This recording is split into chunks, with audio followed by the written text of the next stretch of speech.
like working on this was incredibly healing for me, for my teenage self, because I got to kind of relive high school through the lens of somebody who was more evolved in their gender identity journey than I was at the time.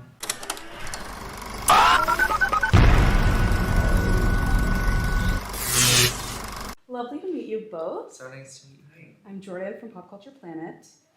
I just read the book, watched the screener, loved the movie. Oh my gosh. So good. And you read the book. Oh yes. I'm a book girly. Oh, like book adaptations are my favorite. I love just seeing the process of, taking a story that's already been written and just adapting it into something else. Mm-hmm. Tommy, I know you mentioned that you originally read it in 2017.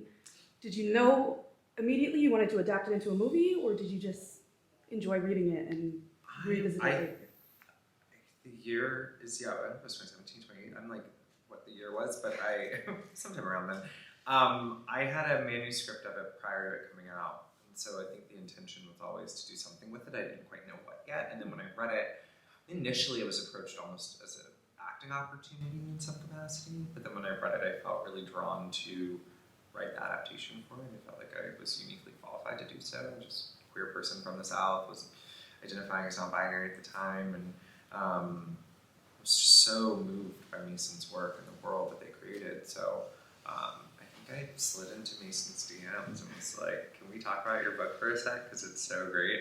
And then they entrusted me in this and gave me freedom to adapt in whatever ways I saw fit. And we're super collaborative, and I ran all the bigger changes by them, and they were super excited by them and supportive, and sent them the script before we ever took it to market, just to make sure, like before I even got to a place of ever making the film, that they felt good about it. And yeah, it was a great process overall. And then as I was writing, it became clear to me that I wanted to direct it. You read the book, you loved the content, you changed some stuff. How much would you say is directly adapted versus kind of adding your own twist to it? Say it's like a 70-30. I don't know, what do you think? I agree. Yeah. Oh, yeah. Did you read the book before getting cast? Yeah. No, I read it after I got cast. Gotcha. Yeah, but I had it. Yeah. I had it like years prior. I think the essence of it remains the same. I agree. And especially Ben, I think remains really, really almost the same in a lot of ways. But yeah, I think things that work in a book don't always work on screen. Mm-hmm. One difference that I noticed especially was you omitted Ben's journey with therapy. I was curious kind of what was your thinking with that, because I know that was a large part of the book.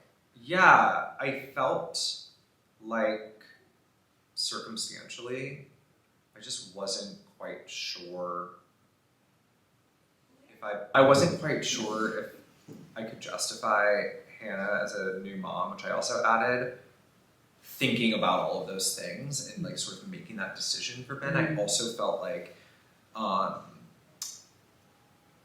the first draft had a therapist, and it had Miriam, and it had all these characters, and I realized in adapting it that they are all serving a very similar purpose, which is not, I'm a heavily therapized person, and I love therapy, and I think it is such an important resource, but I also think it is something that is not always accessible to people, even if they need it or want it.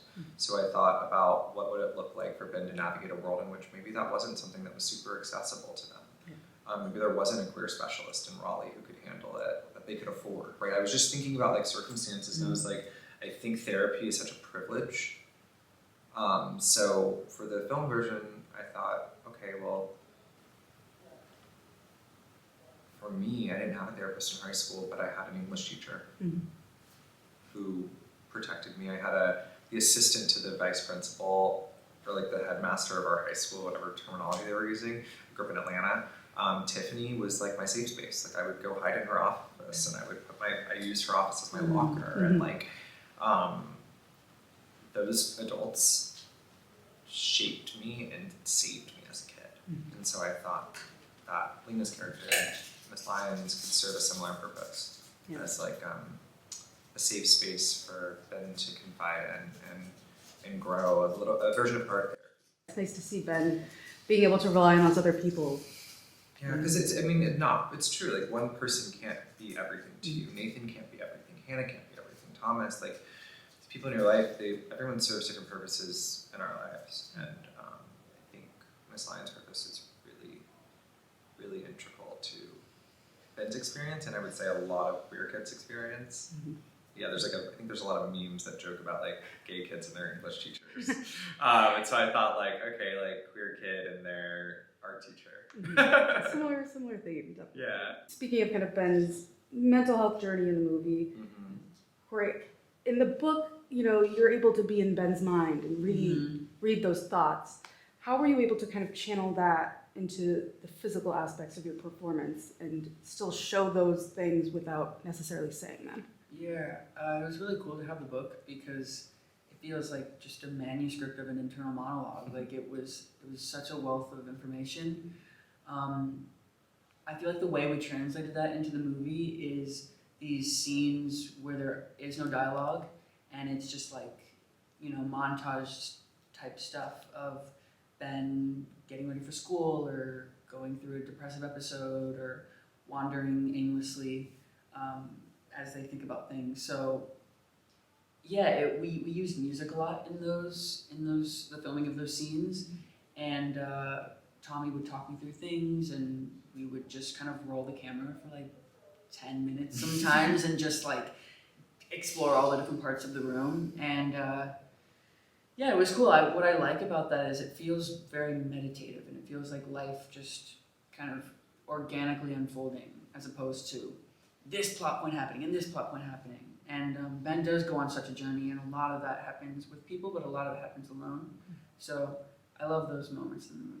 Film is a visual medium. You cannot rely exclusively on voiceover or text or dialogue to tell the story. I mean, it is a visual medium through and through, and I love novels because you can really burrow inside of characters, and that intimacy felt important to the film. And I'm just grateful that Corey is the type of actor who can be that vulnerable and let people in. Is there anything that you've learned about yourself in the process of making this movie? Yeah, for sure. Let people be good, let people surprise you. I feel like working on this was incredibly healing for me, for my teenage self, because I got to kind of relive high school through the lens of somebody who was more evolved in their gender identity journey than I was at the time. And also live sort of through Ben and all these other characters of making friends and falling in love in a safe way. And what does an affirming relationship look like as a teenager as opposed to something that is less affirming? What does consent look like? What are these conversations, even if they're just kind of simple in the film or part of a larger story, that was really healing for me. I love how you said that it was healing for you, because I feel like for me it was very freeing. So we're both coming at this from, I feel like you're maybe looking back a little bit, and I feel like I'm looking forward. And yeah, getting to a place with Ben where the opinions of others maybe aren't the most important thing anymore was very freeing, and something that I've taken away and I'm trying to implement. I love hearing behind the scenes. You see the story and it's so impactful, and knowing you can just tell by watching it that it is something special. And I think something that's great about this too is, it is kind of that coming of age story, but I think it can really serve an educative purpose for a larger audience. Is there something specific that you're hoping audiences take away from this movie? And there's so many things. I think what nourishing each other can look like. I think that's a lesson in this film. What love can look like in its varied forms, and community. What community can really be. Yeah, the importance of letting others in and trusting that people will accept you for who you are. I think this is maybe a little overdue in my opinion. I think, movies and media is always God relate. far behind where we are societally. Well, and I think going back to changes from the book, that's one of the reasons that I didn't really dramatize keeping this secret. You know what I mean? The book really relies on Ben dramatically and plot-wise relies on Ben keeping their identity secret from Nathan. But I felt like kids are kind of past that right now. When I talk to people who are Z, maybe that's your generation too. They're, 1 in 5 people are identified in the LGBTQIA spectrum in your generation, so it felt more realistic to me in the cinematic universe for this to have that not be a point of conflict or confusion. Right? It's good to let people in, and you want to feel safe with whoever you're with, and I think Ben learns that taking that chance, after Miss Lyons and Hannah and Thomas show different examples of how someone could respond to you coming out as non-binary, to just tell them anything, because the fear is being healed by other people responding differently than maybe your parents did. I feel like I want people to just listen to each other. And I know, this is a movie I feel like you have to sit with for a little bit. Watch it and take it in and just enjoy it. yeah, I feel like you can really just immerse yourself in it. It feels so personal, like I said, like you're in that bedroom, like you're really in this story, which is so lovely to see. Thank you. Yeah, of course. This is great. Thank you so much. This is so sweet. Thank you so much. Really appreciate it. So nice to meet It was so you. nice